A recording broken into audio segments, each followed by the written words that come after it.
एक और बड़ी खबर देहरादून से है, जहां पर बीजेपी और कांग्रेस जो है सदस्यता अभियान पर कर रही फोकस।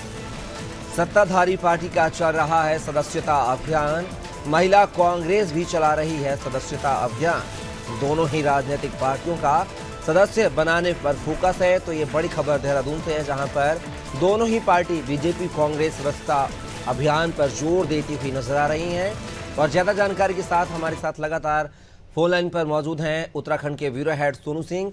सोनू, अगर बात किया है तो सदस्यता अभियान जो है जोरों पर चल रहा है उत्तराखंड में, चाहे वो फिर बीजेपी हो या फिर कांग्रेस। क्या कुछ जानकारी इस खबर को लेकर?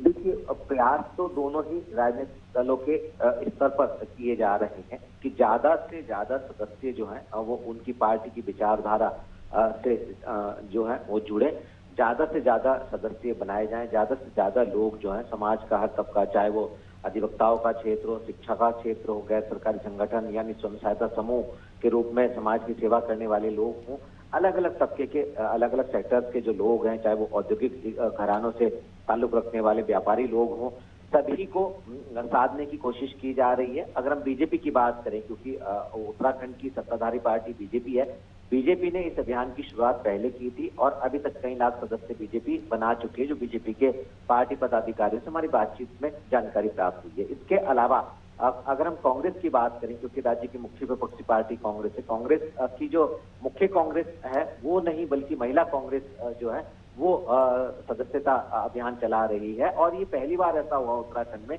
जब महिला कांग्रेस अपने स्तर पर सदस्यता अभियान चला रही है। तो निश्चित तौर पर 10 लाख का टारगेट जो है वो महिला कांग्रेस ने रखा है।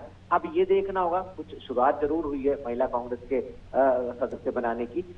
जो समय निर्धारित किया है, क्या ये लक्ष्य जो है महिला कांग्रेस ने जो निर्धारित किया, क्या ये पूरा हो पाएगा? और वास्तव में जिस तरह से दोनों ही दलों के नेताओं की तरफ से पुरजोर तरीके से दावे किए जा रहे हैं कि संगठन की मजबूती के लिहाज से, आने वाले समय में निकाय के चुनाव के लिहाज से, उसके बाद फिर पंचायतों के चुनाव के लिहाज से, और फिर जब आने वाले समय में उत्तराखंड में विधानसभा के चुनाव होंगे, तो इन आने वाले सभी चुनावों के लिहाज से संगठन को मजबूत करने की रीति नीति के तहत सदस्यता अभियान चलाए जा रहे हैं। अब देखना होगा कि जो दावे किए जा रहे हैं ये इस तय समय सीमा में आखिर जो लक्ष्य निर्धारित किया है कितना पूरा हो पाएगा।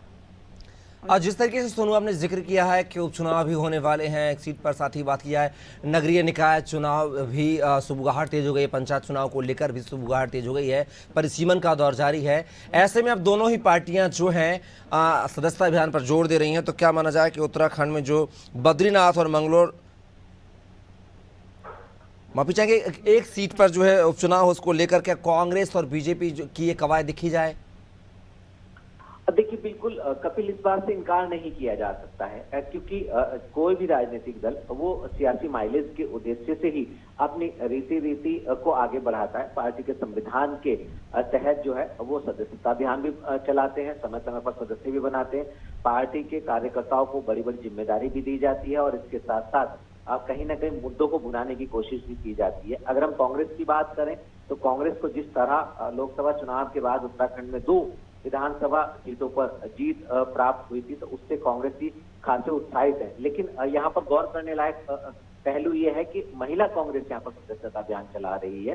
तो ऐसे में कितनी महिलाओं को महिला कांग्रेस जो है वो सदस्य बना पाएगी और कितना आने वाले समय में क्या भविष्य में सियासी माइलेज मिल पाएगा, ये देखना होगा। जबकि सत्ताधारी पार्टी की अगर हम बात करें तो बीजेपी का मुख्य तौर पर सदस्यता अभियान चल रहा है। इसमें न सिर्फ बीजेपी का महिला मोर्चा बल्कि युवा मोर्चा और अन्य जितने भी फ्रंटल ऑर्गेनाइजेशन है, जो जितने अनुसांगिक संगठन है बीजेपी के, वो सभी सदस्यता अभियान में जुटे हुए हैं। तो ऐसे में यही वजह हम कह सकते हैं कि बीजेपी के सदस्य की जो संख्या है नए सदस्यों की वो ज्यादा है। तो अब देखना होगा कि आखिर जिस तरह से एक केदारनाथ विधानसभा में उपचुनाव होने हैं, निकाय चुनाव होने, पंचायत चुनाव होने और फिर आने वाले समय में जो और चुनाव हैं जब वो होंगे, तो इन चुनावों में चुनावी परिणाम के तौर पर जो पार्टी को माइलेज सदस्य नए बनाने का, ये आखिर कितना मिल पाएगा, ये देखना होगा।